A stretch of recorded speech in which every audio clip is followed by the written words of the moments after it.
इंसान अपने जीवन में दुखी क्यों रहता है और क्या इन दुखों का अंत है।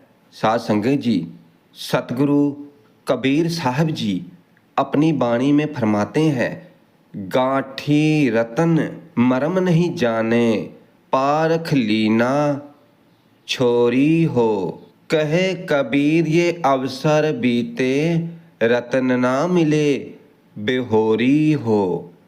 आप जी कहते हैं कि सभी की गांठ में रत्न है, सभी के पास हीरा है, मगर हम उसका मर्म नहीं जानते। अब जिसको परख हुई, यानी जिसने इसको परख लिया, तो वो फिर उसका उपयोग करते हैं, और जिनको परख नहीं है तो फिर उनकी गांठी में ही वो चीज बंधी रह जाती है। अब जैसे मान लो कि आपके घर में रत्न से भरा हुआ एक घड़ा गड़ा हुआ है और उसी पर आप रात दिन चल रहे हैं और आपके पास धन नहीं है, आप गरीब हैं, आपके पास खाने पहनने के लिए भी सही नहीं है। और यही दशा हम मनुष्य की है, क्योंकि इस मनुष्य के हृदय रूपी घर के अंदर रत्नों से भरा हुआ खजाना है, मगर इसे समझ नहीं है, क्योंकि वो रत्न ये इंसान खुद ही है। और हम अपने आप को ही जानने की कभी कोशिश नहीं करते हैं। हम हर किसी चीज के बारे में तो जान लेते हैं, मगर कभी अपने आप के बारे में जानने की कोशिश नहीं करते। और ये होता है इस मन के कारण। जब तक हमारा मन की चीजों में ही लगा रहेगा, तो तब तक हमें वो चीज प्राप्त नहीं होगी। गांठी रतन मर्म नहीं जाने, पारख लीना छोरी हो। सभी की गांठ में रत्न है, मगर लोग इसका भेद नहीं जानते, और जिनको इसकी परख हो गई है उन्होंने इसको खोल लिया है और उसका उपयोग कर लिया। कहे कबीर ये अवसर बीते, रतन ना मिले बेहोरी हो। आप जी कहते हैं कि अगर ये अवसर, ये मौका बीत गया तो फिर वो रतन हमारे हाथ नहीं लगेगा, क्योंकि हमें ये मनुष्य शरीर इसीलिए मिला है, क्योंकि बाकी सभी जूनियों में तो केवल खालिया बस यही कुछ है, क्योंकि बाकी जूनी में विवेक नहीं है। इसलिए मनुष्य का जन्म मिल गया है, और जो ये शुभ अवसर मिल गया है तो इसका उपयोग कर ले। मानुष तन सतगुर मिलन, मानव इच्छा होई, दुर्लभ तीनों परम है, पाए सो जोग ना खोए। आप जी फरमा रहे हैं मनुष्य शरीर मिला है और शरीर ठीक ठाक है, कोई कमी नहीं है, सब कुछ दिखाई भी दे रहा है, सब कुछ सुनाई भी दे रहा है, और भी शरीर में किसी प्रकार की कोई कमी नहीं है, सब कुछ ठीक ठाक है। फिर भी हम इस सुनहरी मौके को यूं ही बर्बाद कर रहे हैं, क्योंकि ऐसा अवसर बार बार नहीं मिलेगा, और ऐसे अवसर को यूं ही बर्बाद कर देना तो ये बहुत बड़ी गलती है। जाते सकलो परखया, सो पारख निज रूप, तहाँ होए रहो धीर तू नाही जाई, ब्रह्मकूप। जाति सकल परखया, जिससे तू सबको परखता है, सो परख निज रूप, वही पारख तेरा निज रूप है। जाते सकलो परखया, सो पारख निज रूप, तहाँ होए रहो धीर तू नहीं जाई, ब्रह्म रूप। जाति सकलो परखया, जिससे तू सबको परखता है, सो पारख निज रूप, वही पारख तेरा निज रूप है। पारख यानी परखना, समझना, ज्ञान, और वो ज्ञान ही तेरा रूप है। और उसी ज्ञान में तू स्थिर हो जा। स्थिर हो जा जाई और भ्रम के कुएं में ना जा। झाई कहते हैं परछाई को। जो मन की कल्पना है तो वो परछाई है, और इस मन की अनेक कल्पनाएं तथा अवधारणाएं भ्रमकूप हैं। देवताओं की प्रार्थना करने से, यज्ञ करने से, कर्मकांड संपादन करने से, शास्त्रों का अध्ययन करने से मोक्ष नहीं प्राप्त होता। इसके लिए अपने अंदर जाना बहुत जरूरी है। अंदर जाकर अपने आप की पहचान करना, अपने आप की खोज करना बहुत जरूरी है। उपनिषदों का भी यही सुझाव और निर्देश है, और वेद वचनों में जहाँ आध्यात्म का रूप दिया गया है तो उनमें भी यही समझाया गया है, और जैन बौद्ध आदि का भी यही उपदेश है। सूफी संतों का भी यही उपदेश है। अब जैसे कुछ उपासक जो सगुण उपासना में बाहर बहुत जोर देते हैं, और वो भी भले भटके ही सही आत्मा की तरफ ही इशारा करते हैं, उनके मुख से भी ऐसी बात निकलती है जिसमें आत्मा की तरफ निर्देश रहता है। अब सभी के उदाहरण छोड़ दो और आप खुद कोशिश करें। आपने अपने जीवन में पाना क्या है? आपका असली मकसद क्या है?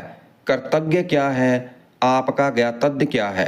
कर्तव्य क्या है और परतज्ञ क्या है? ज्ञातव्य, कर्तव्य और परतज्ञ तीन बातें होती हैं। ज्ञातव्य जानने योग्य, कर्तव्य है करने योग्य, और परतज्ञ है पाने योग्य। और जीवन के निर्वाह के लिए ये ज्ञातव्य, कर्तव्य और परतज्ञ हैं। जैसे अगर आप कोई व्यापार करते हैं तो फिर उसके बारे में आपको पूरी जानकारी होनी चाहिए, आपको समझ होनी चाहिए। व्यापार में भी कई शाखाएं होती हैं। जिस शाखा में आप काम करना चाहते हैं तो उसके बारे में आपको पूरी समझ होनी चाहिए। उसके बारे में आपको जानना बहुत ज़रूरी है, फिर ही आप अच्छी तरह से व्यापार कर सकते हैं और उससे लाभ ले सकते हैं। और व्यापार की तरह ही कला की भी अनेक शाखाएं हैं। शिल्प के बड़े भेद प्रभेद हैं। राजदीप और खेती की भी अनेक शाखाएं हैं। जीवन के धंधों के लिए भी अनेक शाखाएं हैं। जहाँ भी रहकर अपने जीवन गुजर के लिए आप कुछ करना चाहें तो उसके बारे में जो जानने योग्य हैं तो उसको जानना होगा, और जो करने योग्य हैं तो उसको करना होगा। वहाँ कर्तव्य है धन दौलत जिससे जीवन गुजर हो। एक धन दौलत है विशेष राज ठाठ के लिए, और एक धन दौलत है केवल जीवन गुजर के लिए। जीवन गुजर तो बस जीवन गुजर हो जाए काफ़ी है। साथियों की सेवा करना है और दूसरों की भी सेवा करना, मदद करना है, लेकिन उससे जो जीवन का उच्चतम उत्कर्ष है और जिसमें दुखों का अंत होता है तो वो पूरा नहीं होता है। खाने पीने से दुखों का अंत नहीं होता, क्योंकि खाने पीने से केवल शरीर की भूख और प्यास का दुख दूर होता है, मगर जीवन में अनेकों दुखों का निवारण उससे नहीं होता। खाना पीना भी हमारा उद्देश्य नहीं है, वो तो केवल हमारे जीवन निर्वाह का साधन है। क्योंकि हम काम धंधा क्यों करते हैं कि हमारा जीवन गुजर हो जाए, और जीवन गुजर क्यों करते हैं? जीने के लिए। मगर हम जीते क्यों हैं तो इसका उत्तर किसी के पास नहीं है। कमाते हैं खाने के लिए और खाते हैं जीने के लिए, और जीते किस लिए हैं तो इसके बारे में इस मनुष्य को पता ही नहीं है। विवेकहीन आदमी दुख भोगने के लिए जीवन जीते हैं। सभी अविवेक में ही जी रहे हैं और इसीलिए दुखी हैं। कलह राग द्वेष चिंता फिक्र, केवल इन्हीं में सभी अपना जीवन गुजार रहे हैं। धंधा करना, जीवन गुजर करना, शरीर को पालना पोसना तो केवल यही जीवन का मुख्य उद्देश्य नहीं है, ये तो मजबूरी है। जीवन का उद्देश्य है दुखों की अत्यंत निवृत्ति और परम शांति की प्राप्ति। अब दुखी ना होना ये सभी को प्रिय है, और दुख ही जीवन का शत्रु है। कोई भी जीव दुखी नहीं होना चाहता है और हमें ऐसा सुख प्राप्त हो जाए कि जिसमें दुखों का अस्पर्श भी ना हो। और इसके लिए ज्ञात बोध है, सुआ और पर का भेद। हम बंधे हैं और हम ऐसा मानते हैं, मगर हमें यह भी विचार करना चाहिए कि हम किस में बंधे हैं, हमें दुख क्यों आते हैं, क्योंकि हम बंधे हैं। परतंत्रता ही दुख है।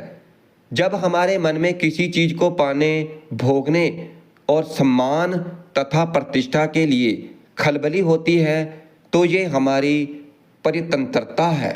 अब किसी ने हमें कुछ कह दिया और हमें उस पर क्रोध आ गया तो ये हमारी परितंत्रता है। और किसी ने हमारा सम्मान कर दिया और उससे हम खुश हो गए तो ये भी हमारी परितंत्रता है। काम, क्रोध, लोभ, मोह और अहंकार का वेग हमारे मन में समा रहा है और हम उसमें उलझ रहे हैं। ये हमारी परितंत्रता है। और इन परितंत्रताओं से छूटने के लिए ना ही धन सहायक है और ना ही विद्या सहायक है और ना ही ये जन समाज ही सहायक है। इसमें सतगुरु का आत्म ज्ञान का उपदेश और उसका जीवन में प्रयोग सहायक है।